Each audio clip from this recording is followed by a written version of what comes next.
তৰুণ গগৈ বোৱাৰী এগৰাকী বিয়াৰ পিছত পাকিস্তানত যাব এটোতো কোনেও অসমত কল্পনা কৰিব নোৱাৰা কথা এটা বিয়াৰ আগত পাকিস্তানত যোৱাটো বাৰু মানি ললো বিয়াৰ পিছতো পাকিস্তানত গৈছে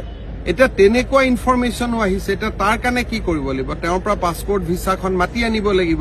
পাছপোৰ্ট ভিসাটো মুখ্যমন্ত্ৰীয়ে কলে তেওঁ নিদিব তাৰ কাৰণে তেওঁলোকে নোটিছ পঠাব লাগিব গতিকে লিগেল ব্যৱস্থা এটা ইমান দিন আমি ধৰক টুইটাৰত প্ৰেছত যি কথা পাতিলো কিন্তু নেক্সট পৰ্যায়টো আপুনি যাব লাগিব কাৰণ ISR কথাটোতো আমি এৰি দিব নোৱাৰো বেলেগ কথা আপুনি এৰি দিব পাৰে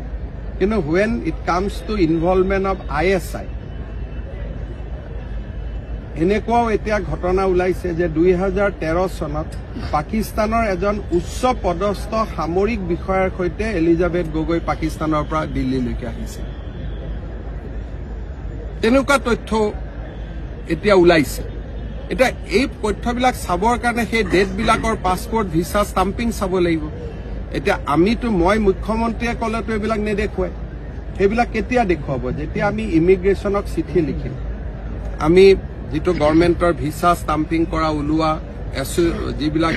অৰ্গেনাইজেশ্যন আছে তেওঁলোকক আমি চিঠি লিখিলেহে আহিব এইবিলাক এতিয়া মোক টাৰ্গেট কৰিবলৈ বিচাৰিছে মই খুব বিনম্ৰভাৱে মই তেওঁলোকক জনাবলৈ বিচাৰিছো যে যদি গোটেই বিজেপি ইকোসিস্টেম এক গোট হলে মোক যদি টাৰ্গেট কৰি মোক ভাবে যে মই দল খলাই লম মই বহি যাম মই পিছুৱাই যাম মই তেওঁলোকক ক'বলৈ বিচাৰো মই প্ৰয়াত তৰুণ গগৈদেৱৰ সন্তান মই আগবাঢ়ি যামগৈ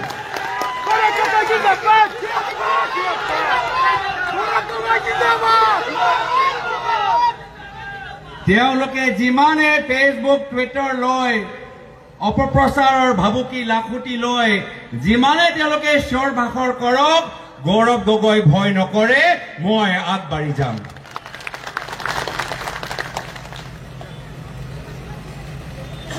আৰু সেই কাৰণে মই দলৰ সতীৰ্থসকলক ক'বলৈ বিচাৰো এইখিনি যুঁজ এই যুঁজত আমি আগবাঢ়ি যাম কিন্তু আমাৰ মূল উদ্দেশ্য হৈছে যে আমি ৰাইজৰ হৈ মাত মাতিব লাগিব আমি অসমৰ জনসাধাৰণৰ অন্তিম আশা আৰু আহা বিধানসভা নিৰ্বাচন অসমৰ জনসাধাৰণৰ বাবে তেওঁলোকৰ লাইফলাইন আৰু কংগ্ৰেছ দল হৈছে অসমৰ দুখীয়া জনসাধাৰণৰ হেল্পলাইন আমি হৈছো কংগ্ৰেছ দল অসমৰ জনসাধাৰণৰ হেল্পলাইন সেইকাৰণে আমি জনসাধাৰণৰ হৈ মাত মাতিব লাগে সেইখিনি কথা আমি পাহৰি যাব নালাগে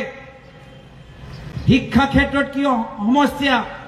স্বাস্থ্য ক্ষেত্ৰত কি সমস্যা খোৱা পানী ক্ষেত্ৰত কি সমস্যা কেলেংকাৰী কেনেদৰে চলি আছে এয়া হৈছে আমাৰ লোকৰ অধিকাৰ যে আমি তেওঁলোকৰ হৈ আমি মাত মাতি যাম সেইকাৰণে মই আশা কৰো যে অসমৰ জনসাধাৰণে এই মুহূৰ্তত আমাক আশীৰ্বাদ প্ৰদান কৰিব আমাক পৰামৰ্শ দিব আৰু মই স্বাগতম জনাইছো কৃতজ্ঞতা জ্ঞাপন কৰিছো এই স্বাগতে অসমৰ জনসাধাৰণে আমাক মৰম কৰিছে এই যোৱা কিছু দিনৰ পৰা অসমৰ জনসাধাৰণৰ পৰা আমি যথেষ্ট সমৰ্থন পাইছো সেইটো এটা প্ৰমাণ যে বিজেপিয়ে যিমানে কংগ্ৰেছক টাৰ্গেট কৰিব কংগ্ৰেছ সমান শক্তিশালী হৈ যাব তো মই আশা কৰো যে 12 মাহ দিনে ৰাতি আমি কষ্ট কৰিবলৈ প্ৰস্তুত হৈ থাকিব লাগিব বহুতে চকু পঞ্চায়ত নিৰ্বাচনৰ ফালে দিছে কিন্তু বৰ্তমান চৰকাৰৰ চকু পঞ্চায়ত লোকে নহয় নিজৰ চকী লোকে